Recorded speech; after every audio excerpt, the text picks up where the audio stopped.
e que falam que são críticas ao STF em si, mas e querem tirar, querem desvirtuar, na verdade, o verdadeiro sentido, que são críticas aos ministros, ao que eles têm feito, a imagem que eles têm conspurcado da instituição. Inclusive na Globo News, mais um motivo para eu dizer por que eu vou nesse debate. Me perguntaram o que você pensa a respeito da fala do Weintraub, ministro Weintraub, ministro da Educação. Você concorda com o ministro? Eu falei, concordo com o ministro. Eu concordo. Primeiro que ele estava numa reunião fechada, uma reunião privada, uma reunião em que tinha um tom. Reuniões fechadas tem um tom, reuniões abertas tem outro.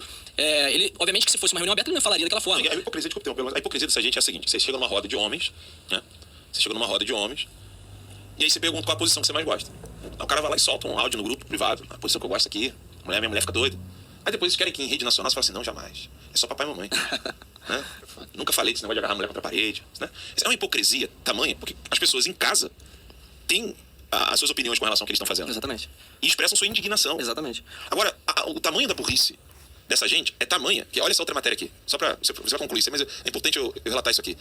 Alexandre de Moraes determina que redes sociais forneçam relatórios sobre, vamos lá, monetização de páginas conservadoras. Aí, o que ele pediu? Ele pediu a PGR, não, foi isso, a pedido da PGR, o ministro Alexandre de Moraes determinou que Facebook, Instagram e YouTube forneçam relatório. Caralho, se alguém souber como é que monetiza Instagram, me avisa. Puta que pariu. Quando é que alguém monetizou Instagram, gente? Não existe, só o tamanho, olha a insanidade dessa gente. Não, eu quero saber como é que esses caras estão monetizando no Instagram. Olha que loucura. Monetizar em Instagram. Sobre monetização de páginas que apoiam o presidente Jair Bolsonaro. Aí ele determinou que o Facebook, fornecimento de informações da monetização das páginas Terça Livre, Folha Política, Foco do Brasil, Alberto Silva, Roberto Boni, Vlog do Lisboa, Nação Patriota, Ravox Brasil, Oswaldo Eustáquio, Sara Winter, Marcelo, Frazão e Camila Ábido. Mas Facebook... Ao Instagram, o ministro determinou oferecimento de detalhes sobre a monetização das páginas Foco do Brasil, Folha do Brasil, Alberto Silva BR, Terça Livre, Vlog do Lisboa, Nação Patriota, Oficial, Ravox Brasil, Oswaldo Eustáquio, Sara Winter, Marcelo Frazão e Camila Ábido. Fala nisso, invadiram lá também o Vlog do Lisboa hoje, né? Sim, lá chorando. E eu até fiz um Twitter dizendo assim, ó, preste atenção no artigo 114. A administração deverá rever os seus atos a qualquer tempo, quando eivados de ilegalidade. No 116 fala, são deveres do servidor cumprir as ordens superiores, exceto quando manifestamente ilegal. Então a Polícia Federal tem cumprido essas ordens do ministro Alexandre de Moraes e não tem se apegado ao artigo 144, 116, com os seguintes objetivos, né? Intimidação, que é o que eu estou tentando fazer, e calar os conservadores, que com certeza eles não vão conseguir. Então que a Polícia Federal possa rever esses atos aí, que estão eivados de ilegalidade, para que não haja o cumprimento dessas ordens ilegais. Quando que isso aconteceu com grupos de pedófilos? Jamais. Jamais. É verdade. Vazou aí os áudios do PC Siqueira, ó. Cadê? Imagina se fosse conservador. Essa é a revolta do povo, né? Sim, mas eles estão mais perdidos que pinto no lixo, né? Você tá falando aí na grande mídia, Aí o essas coisas. pessoal do Globo me perguntou o que eu achava dos 11 ministros do STF. Aliás, o que eu achava da opinião do Weintraub sobre os 11 ministros do STF. Eu falei, eu concordo com ele, eu concordo. E a reunião que ele estava falando era uma reunião privada, não era uma reunião aberta, todo mundo sabe que a reunião aberta ela tem um tom diferente de uma reunião privada. Então imagina só, agora então o cidadão tá em casa, e aí se ele for flagrado falando mal do STF, então ele vai ser enquadrado em Lei de Segurança Nacional. As pessoas não podem mais falar que o STF é uma vergonha, que é uma vergonha. E isso não quer dizer que eu acho que a instituição STF é uma vergonha. Eu acho que os 11 ministros que lá estão envergonham a nação. E aí eu até postei recentemente de que nós íamos começar a conseguir mudar um pouco essa história quando nós, em novembro, quando nós nomearmos um ministro terrivelmente evangélico, nas palavras do presidente Jair Bolsonaro. E aí podem falar, fazer críticas, evangélico não. É porque o evangélico, pelo menos, ele vai ter ali seu posicionamento conservador, contrário a essas pautas progressistas. E possivelmente, sendo alguém indicado pelo presidente, será alguém honesto. Se for a dona Maria que fica fazendo oração no fim da STF todo dia lá, eu vou agradecer. Mas se for o André, puta que pariu. Mas enfim, ainda que não seja o André, ou seja o André, nós vamos começar. Mas aí muita gente me criticou, falando assim, infantilidade, é burrice, ignorância, achar que vai enganar o eleitor, que com a mudança de um ministro vamos mudar essa situação. Não vamos mudar, vamos começar. Foram 16 anos de PT e vários outros de PSDB, eles indicaram todo mundo, gente. Quem quer mudar tudo à noite podia são eles. Exatamente. Eles querem mudar tudo à noite. Exatamente, não vai ser assim. O presidente foi eleito democraticamente. Exatamente. Os deputados foram eleitos Você viu a democraticamente. entrevista dele São na Band eles. News? Ele falou sobre isso. Eu entendo perfeitamente a indignação. Indignação da população, do eleitor, daqueles que fizeram campanha ativamente, que querem ver o presidente chegar e botar o pau na mesa para poder estar enfrentando. Mas eu sempre falo, o pessoal fala que o presidente ele é antidemocrático, que ele é ditador. Ele é o mais democrata que nós temos no país. É o mais democrata que nós temos no país. Ele está respeitando a legislação, respeitando as leis. Ele não quer esse tensionamento, essa corda sendo esticada. Mas obviamente que ele fala que o que até fala dele com relação às Forças Armadas. As Forças Armadas também não vão permitir que um poder queira tomar o poder do outro. Pela caneta. Pela caneta. Exatamente.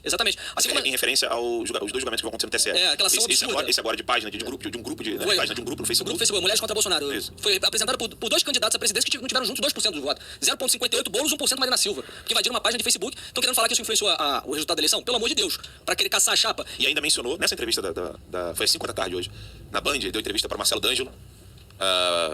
E era o Marcelo D'Angelo que tá querendo o programa Terça Livre, né? Depois deu pra trás lá. E, ainda bem, né? E um ponto interessante que o presidente falou com o Marcelo D'Angelo é o seguinte: ele citou o Partido Comunista Chinês.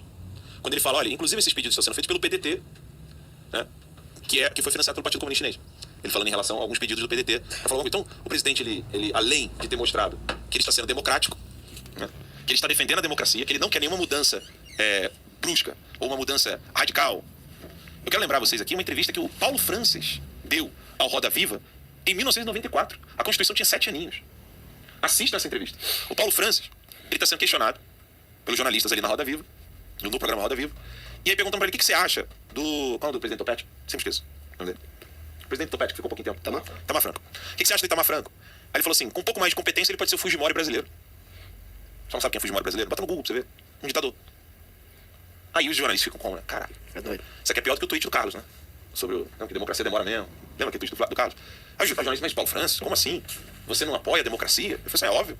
Mas alguém vai negar que numa ditadura de reformas são feitas mais rápido? Eu não tô defendendo, só tô relatando fatos. Ele falou isso. Paulo Francis, em 1994, na Roda Viva. Significa que ele queria ditadura? Não, ele chegou a falar, não. Óbvio, como jornalista, escritor, eu sou o defensor das liberdades... Ele não fala liberdades individuais, ele fala das liberdades públicas, não assim. Ele tá falando da liberdade de imprensa, né? Ele fala isso, o Paulo Francis, ele comenta. Ele diz, gente, ele fala que no Brasil o debate democrático é um debate entre dois blocos, os irredutíveis e os irracionais. Esse é o Paulo Francis, o maior jornalista que esse país já viu. E ele reconhecendo, falou, ó, tá aí a Petrobras dando problema. Pra quem não sabe, Paulo Francis morreu de infarto, porque ele denunciou que na Petrobras havia um esquema absurdo de corrupção. E na época, quem estava à frente da Petrobras processou o Paulo Francis com o CPF, né? Mas usando os advogados da Petrobras, do CNPJ de uma empresa público-privada. E assim, altíssimo, né? O processo. Ele jamais poderia pagar. Acabaram com a vida do cara. O cara morreu de infarto. Algumas décadas depois, vem os escândalos, mensalão. E todo mundo viu que realmente a Petrobras era um local de corrupção. Então, o cara morreu, falando a verdade, de infarto, processado por um CPF, que utilizou os advogados de um CNPJ de uma empresa público-privada, falando aquilo que nós estamos sofrendo nesse exato momento. Sabe qual é a primeira pergunta que fizeram para o Paulo Francis no Roda Viva de 94? O que você acha do conflito que está acontecendo entre o STF, entre os três poderes? Nada mudou nesse Brasil. Por que nada mudou? Porque o Brasil, hoje, ele se resume num coração vivo e pulsante, que é o povo sofrido em casa, sem poder crescer financeiramente, sem poder crescer culturalmente, sem poder crescer espiritualmente, porque existe uma estrutura que fica esmagando esse coração o tempo todo. E essa estrutura é a estrutura burocrática, é a estrutura de Estado, que não deixa o Brasil ir pra frente. Quantas vezes o Luiz Felipe falou aqui com a gente em entrevista, falou esses dias numa entrevista que ele deu, acho que foi ontem, no Instagram, ele falando, você vai numa cidade pequena do Brasil, o maior gerador de empregos, muitas aspas, numa cidade que não seja a grande capital, o maior gerador de emprego é uma prefeitura. É a prefeitura. Os empregos são todos ali da prefeitura. E aí o Bolsonaro vem com uma agenda que destrói essa estrutura, que esmaga o cara que tem uma casinha de pastel com caldo de cana, que quer empregar 2 pessoas a mais, 3 pessoas a mais, vem com uma agenda do Paulo Guedes para poder destruir isso aí, dar mais liberdade ao país, vem com uma estrutura de verdadeiros direitos humanos com a Damares, que não quer que idosos sejam espancados por policiais em nome do Covid-19, vem com o ministro da Educação que não quer deixar ter monopólios no Brasil, no âmbito da educação, vem com o Salles querendo trazer o problema do meio ambiente, sobretudo dos lixões, quem é carioca sabe muito bem, valão, né? Dos rios que estão contaminados nas cidades grandes. E a Tereza Cristina que não quer sacrificar o agricultor que não está acabando com o pulmão do planeta, como todo mundo fala. Ou seja, se eu for mencionando aqui um por um, foi a primeira vez na história de toda a República Brasileira onde essa agenda como um todo era o anseio popular. Só que ela destrói monopólios e oligopólios. Então vamos tentar acabar com esse cara, porque em 1 ano ele conseguiu a reforma da Previdência, com 2 anos esse cara vai conseguir a reforma tributária, com 3 anos esse cara vai conseguir mudar o STF, com 4 anos a gente perdeu todo o nosso dinheiro. É isso que eles querem. E o presidente... A gente tá com um tweet aí agora que o presidente aí soltou, acho que vale a pena você ler essa thread aí. Vamos lá. Dá um ânimo. O histórico do meu governo prova que sempre estivemos ao lado da democracia e da Constituição brasileira. Não houve até agora nenhuma medida que demonstre qualquer tipo de apreço nosso ao autoritarismo. Muito pelo contrário. Clica no segundo aí pra mim, por favor. Não, é melhor clicar. Isso. Esse é o segundo? Em janeiro de 2019, após vencermos nas urnas e colocarmos um fim ao ciclo PT-PSDB, iniciamos uma escalada do Brasil rumo à liberdade. Parece até que eu sabia do tweet, né? É verdade. Trabalhando por reformas necessárias, adotando uma economia de mercado, parece até que eu sabia do tweet. Ampliando uma economia de mercado, ampliando o direito de defesa dos cidadãos. Reduzimos também todos os índices de criminalidade, eliminamos burocracia, caralho, é exatamente o que eu estava falando. Eliminamos burocracias, nos distanciamos de ditaduras comunistas e firmamos alianças com países livres e democráticos. Tiramos o Estado das costas de quem produz e sempre nos posicionamos contra quaisquer violações de liberdades.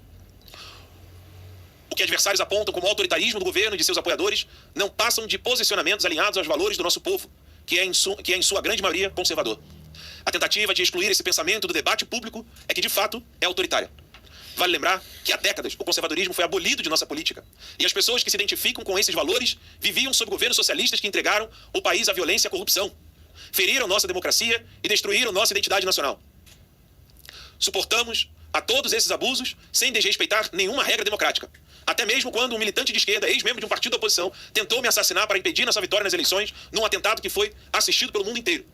Do mesmo modo, os abusos presenciados por todos nas últimas semanas foram recebidos pelo governo com a mesma cautela de sempre, cobrando com o simples poder da palavra, o respeito e a harmonia entre os poderes. Isso tem sido nossa postura, mesmo diante de ataques concretos. Queremos, acima de tudo, preservar a nossa democracia e fingir naturalidade diante de tudo que está acontecendo só contribuiria para a sua completa destruição. Nada é mais autoritário do que atentar contra a liberdade de seu próprio povo. Só pode haver democracia onde o povo é respeitado, onde os governados escolhem quem irá governá-los e onde as liberdades fundamentais são protegidas. É o povo que legitima as instituições, e não o contrário. Isso sim é democracia. Luto para fazer a minha parte, mas não posso assistir calado enquanto os direitos são violados e ideias são perseguidas. Por isso, tomarei todas as medidas legais possíveis para proteger a Constituição e a liberdade dos brasileiros. Brasil acima de tudo, Deus acima de todos.